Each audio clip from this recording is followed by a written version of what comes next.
Kembali berjumpa dengan saya Pendeta Pardi Umbai, Pendeta Desa. Seperti yang saya sampaikan di video pengantar, kita akan belajar mengenai persepuluhan ini. Ya, apa sebenarnya persepuluhan ini kita akan belajar, dan saya akan buat video pendek ya sampai 4 bagian ya supaya lebih jelas. Mari kita berdoa sebelumnya. Bapa kami mau kembali belajar kebenaran firman-Mu dari dalam Alkitab. Roh Kudus yang memberi kami hikmat dan pengertian untuk memahaminya, singkapkan rahasia firman-Mu, kebenarannya, urapi kami, urapi kawan-kawan Makanan Rohani Sehat Channel, urapi para penonton, supaya kami memahami firman-Mu ini, dan kami teguh di dalam firman-Mu, kami tidak menyalahi firman-Mu, dan kami diberkati oleh-Mu senantiasa. Dalam nama Tuhan Yesus Kristus, pakai hamba ini, taruh tutur kata Tuhan dalam mulut hamba ini. Dalam nama Tuhan Yesus Kristus, kami berdoa mengucap syukur, haleluya, bersama kita berkata, amin. Ya kawan-kawan Makanan Rohani Sehat Channel ya, seperti yang saya sampaikan di dalam video pengantar saya sebelumnya, ya, mengenai persepuluhan ini. Ya, yang pertama kita baca dulu dari Kejadian pasal 14. Ya, ini agak panjang ayatnya. Tetap saya bacakan supaya kita lebih jelas dan lebih mengerti. Ya, dari Kejadian pasal 14 ayat 1 sampai 24 saya bacakan.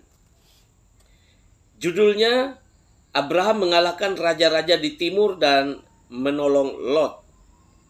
Pada zaman Amrafel, Raja Shinear, Ariok, Raja Elasar, Kedor Laomer, Raja Elam, dan Tidal, Raja Goyim, terjadilah bahwa raja-raja ini berperang melawan Bera, Raja Sodom, Birsya, Raja Gomora, Sinab, Raja Atma, Shemeber, Raja Seboim, dan Raja negeri Bela, yakni negeri Shoar. Raja-raja yang disebut terakhir ini semuanya bersekutu dan datang ke lembah Sidim, yakni Laut Asin. 12 tahun lamanya mereka takluk kepada Kedor Laomer. Tetapi dalam tahun yang ke-13 mereka memberontak. Dalam tahun yang ke-14 datanglah Kedor Laomer serta raja-raja yang bersama-sama dengan dia. Lalu mereka mengalahkan orang Rephaim di Asiterot Karnaim, orang Zuzim di Ham, orang Emim di Syawe Kiryataim, dan orang Hori di pegunungan mereka yang bernama Seir, sampai ke El Paran di tepi padang gurun.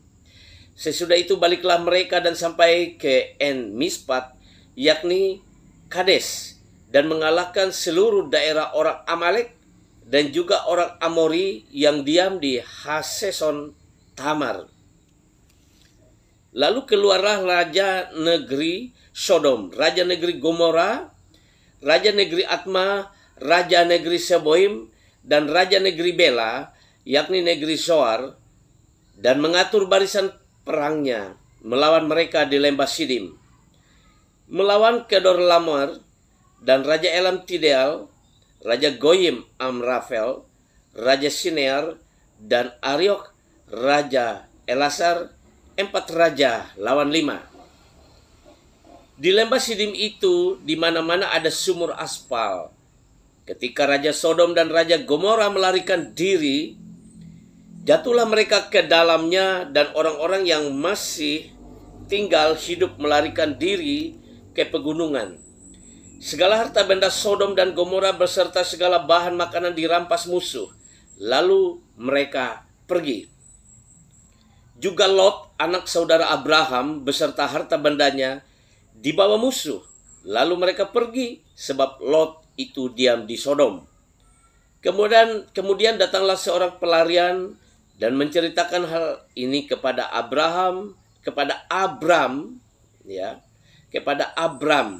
Jadi belum Abraham namanya, Abram, orang Ibrani itu yang tinggal dekat pohon-pohon tarbantin kepunyaan Mamre, orang Amori itu, saudara Eskol dan Aner, yakni teman-teman sekutu Abram. Ketika Abram mendengar bahwa anak saudaranya tertawan, maka dikerahkannyalah orang-orang yang terlatih, yakni mereka yang lahir di rumahnya, 318 orang banyaknya, lalu mengejar musuh sampai Dan. Dan pada waktu malam, berbagilah mereka, ia dan hamba-hambanya itu, untuk melawan musuh. Mereka mengalahkan dan mengejar musuh sampai ke Hoba di sebelah utara Damsyik. Dibawanyalah kembali segala harta benda itu, juga Lot, anak saudaranya itu, serta harta bendanya dibawanya kembali, demikian juga perempuan-perempuan dan orang-orangnya. Pertemuan Abram dengan Melkisedek. Ayat 17. Setelah Abram kembali dari mengalahkan Kedorlaomer dan para raja yang bersama-sama dengan dia, maka keluarlah Raja Sodom menyongsong dia di lembah Syawe, yakni lembah raja. Melkisedek, Raja Salem, membawa roti dan anggur. Ia seorang imam Allah yang Maha Tinggi. Lalu ia memberkati Abram, katanya, diberkatilah kiranya Abram oleh Allah yang Maha Tinggi, pencipta langit dan bumi. Dan terpujilah Allah yang Maha Tinggi, yang telah menyerahkan musuhmu ke tanganmu. Lalu Abram memberikan kepadanya 1/10 dari semuanya. Berkatalah Raja Sodom itu kepada Abram, berikanlah kepadaku orang-orang itu dan ambillah untukmu harta benda itu. Tetapi kata Abram kepada Raja negeri Sodom itu, aku bersumpah demi Tuhan Allah yang Maha Tinggi, pencipta langit dan bumi, aku tidak akan mengambil apa-apa dari kepunyaanmu itu, sepotong benang atau tali kasut pun tidak, supaya engkau jangan dapat berkata, aku telah membuat Abram menjadi kaya. Kalau aku, jangan sekali-kali, hanya apa yang telah dimakan oleh bujang-bujang ini, dan juga bagian orang-orang yang pergi bersama-sama dengan aku, yakni Aner, Eskol, dan Mamre.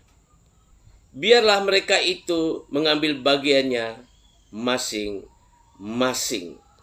Nah, saudara, perhatikan dengan baik di ayat 20, saya ulangi sebentar. Dan terpujilah Allah yang Maha Tinggi, yang telah menyerahkan musuhmu ke tanganmu. Perhatikan, lalu Abram memberikan kepadanya 1/10 dari semuanya. Jadi yang pertama kita ketahui bahwa persepuluhan atau 1/10 itu yang pertama-tama terjadi ya di dalam kitab Kejadian 14 yang kita bacakan tadi, dan di ayat 20 dijelaskan di sana bahwa Abram memberikan kepada Melkisedek 1/10 dari semuanya. Jadi dapat kita ketahui persepuluhan adalah persembahan Abram yang kemudian namanya berubah menjadi Abraham oleh Tuhan. Ia memberikannya kepada Melkisedek. Ia seorang imam Allah yang Maha Tinggi. Di situ pertama munculnya persepuluhan. Itu adalah persembahan Abram yang kemudian namanya berubah menjadi Abraham kepada Melkisedek, imam Allah yang Maha Tinggi. Yang kedua, ya kita singkat saja di video ini sampai bagian kedua dulu ya, di bagian pertama ini. Itu adalah nasar Yakub kepada Tuhan. Persepuluhan itu adalah nasar Yakub, anak Abraham ya. Yakub itu nasar Yakub kepada Tuhan. Kita baca dari Kejadian 28 ya, supaya jelas. Ya. Supaya kita tahu bahwa ini adalah ajaran dari Alkitab. Ya. Kejadian 28 ayat 10 sampai 22, mimpi Yakub di Betel judulnya. Saya bacakan. Maka Yakub berangkat dari Beersheba dan pergi ke Haran. Ia sampai di suatu tempat dan bermalam di situ. Karena matahari telah terbenam, ia mengambil sebuah batu yang terletak di tempat itu dan dipakainya sebagai alas kepala, lalu membaringkan dirinya di tempat itu. Maka bermimpilah ia di bumi, ada didirikan sebuah tangga yang ujungnya sampai di langit, dan tampaklah malaikat-malaikat Allah turun naik di tangga itu. Berdirilah Tuhan di sampingnya dan berfirman, Akulah Tuhan Allah Abraham nenekmu dan Allah Ishak, tanah tempat engkau berbaring ini akan kuberikan kepadamu dan kepada keturunanmu. Keturunanmu akan menjadi seperti debu tanah banyaknya. Dan engkau akan mengembang ke sebelah timur, barat, utara, dan selatan. Dan olehmu serta keturunanmu, semua kaum di muka bumi akan mendapat berkat. Sesungguhnya aku menyertai engkau, dan aku akan melindungi engkau kemanapun engkau pergi, dan aku akan membawa engkau kembali ke negeri ini. Sebab aku tidak akan meninggalkan engkau, melainkan tetap melakukan apa yang kujanjikan kepadamu. Ketika Yakub bangun dari tidurnya, berkatalah ia, sesungguhnya Tuhan ada di tempat ini, dan aku tidak mengetahuinya. Ia takut dan berkata, alangkah dahsyatnya tempat ini. Ini tidak lain dari rumah Allah, ini pintu gerbang surga. Keesokan harinya pagi-pagi Yakub mengambil batu yang dipakainya sebagai alas kepala dan mendirikan itu menjadi tugu dan menuang minyak ke atasnya. Ia menamai tempat itu Betel. Dahulu nama kota itu Luz.